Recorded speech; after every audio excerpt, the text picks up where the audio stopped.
at this point, I think we can cross over, is it to the DCI? If you can see the pictures on your screen, President Uhuru Kenyatta arriving at the DCI headquarters where he's making an official visit. As we spoke earlier on to Mel Miendo, who said this is a welcome visit, even as this the DCI is part and parcel of fighting corruption. Remember, from this meeting and this visit, he'll be making his way to the Bombers of Kenya, where that multi-sectoral initiative against corruption forum is ongoing, where he is expected to officially open the same. That is President Uhuru Kenyatta on Kiambu Road, making his way to the DCI headquarters, where he is expected to make an official visit.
Well, President Uhuru Kenyatta has made his way to the DCI headquarters on Kiambu Road, where he is making an official visit. From there, he'll be making his way to the Bombers of Kenya for that multi-sectoral initiative against corruption forum. Our reporter Silas Opolo is already at the Bombers of Kenya, and as they await the president to come and officially open the forum, he now joins us with an update. Silas?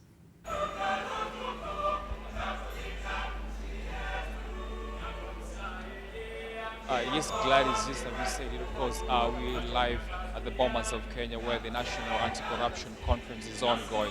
This is the second day of the conference. The first day was yesterday. And as you can see already, the hall is almost packed to capacity, of course, with a number of dignitaries have already arrived here. President Uhuru Kenyatta is expected to make his way here, of course. Other people were also expected to come here. Of course, Raila Odinga has already arrived at the event. Speaker of the National Assembly, Justin Muturi, has already arrived at the event, and a number of dignitaries and members of the diplomatic corps. Of course, a lot of expectations, especially from Kenyans and the delegates who are attending, of course, on what exactly is going to transpire and what is hoped to happen today. And just with me here is a few delegates that we expect that are, of course, attending the event. I would probably, if I speak to one of them here. Good morning. Morning. Probably tell us your name. And you are in this place at which capacity, and what is your expectation of the conference? Yeah, my name's Jacinta.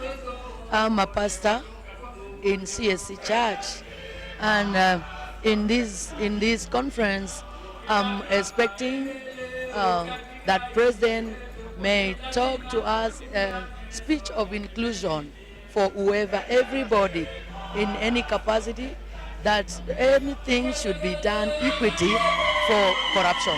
And in terms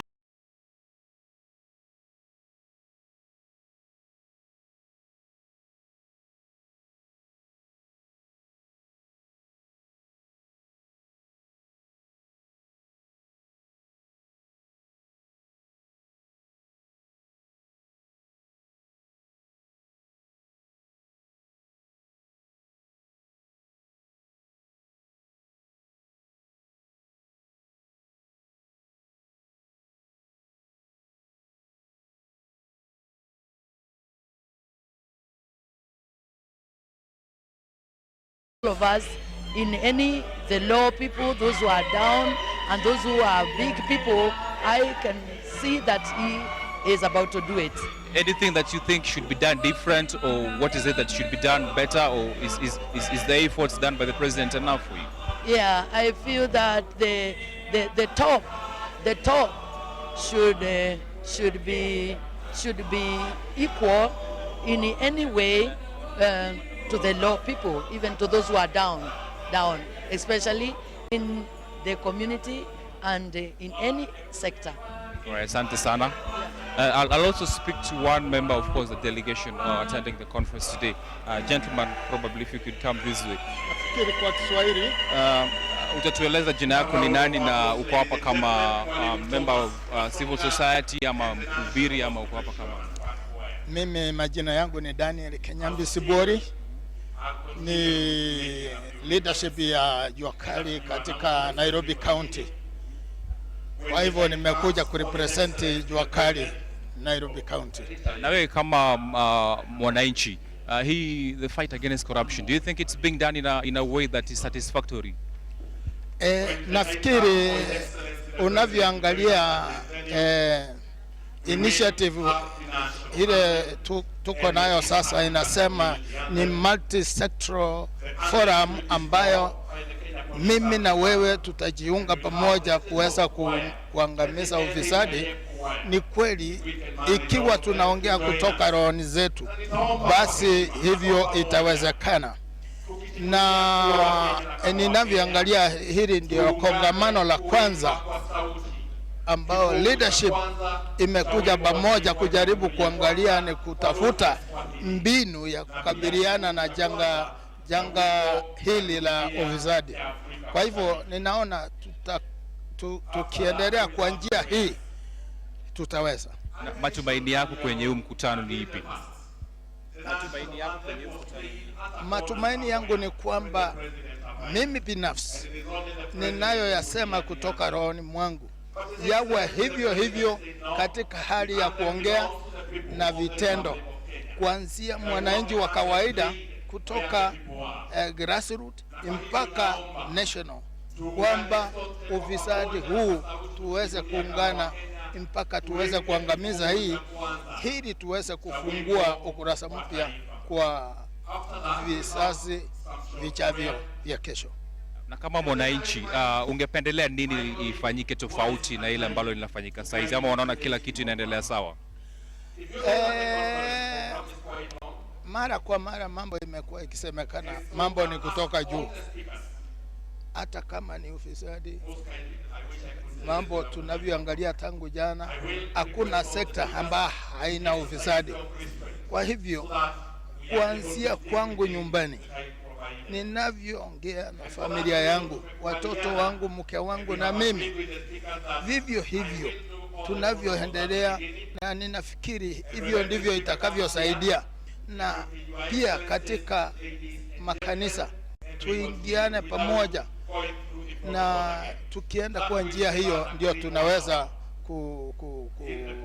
kuangamiza ufisadi. Otherwise itakuwa changamoto kubwa. Lakini ninavyoangalia ni kwamba KEPSA pamoja na leadership wameungana pamoja ili tuweze kutafuta mbinu mwafaka ya kudiri na changamoto hili. Yes. Asante sana. Asante sana. Yes, Gladys, of course, those are the expectations from some of the delegates who are attending today's event. Of course, we expect a lot also to come from the leadership. Of course, the expectations of the delegates is that the leadership will be committed and remain committed in the fight against corruption. And it's a commitment, of course, that a number of stakeholders, of course, have been saying that they are committed towards. Of course, and another issue, of course, that we expect to come up today is how the members of the private sector are also going to help the government in the fight against corruption. There's been a lot of concern that, of course, when we talk about corruption, it's the public officers, of course, or politicians who are targeted, and what exactly is happening in the private sector. So we expect that also to come up, members of the Kenya Private Sector Alliance, of course, to tell us what exactly the commitments that they're going to make in the fight against corruption, and also how they're going to help the presidency, of course, the executive and the leadership of this country in that fight. So we'll be keeping you tabs as this goes on, so just to tell you what exactly is happening, and we'll inform you that immediately the president arrives. Back to you, Gladys.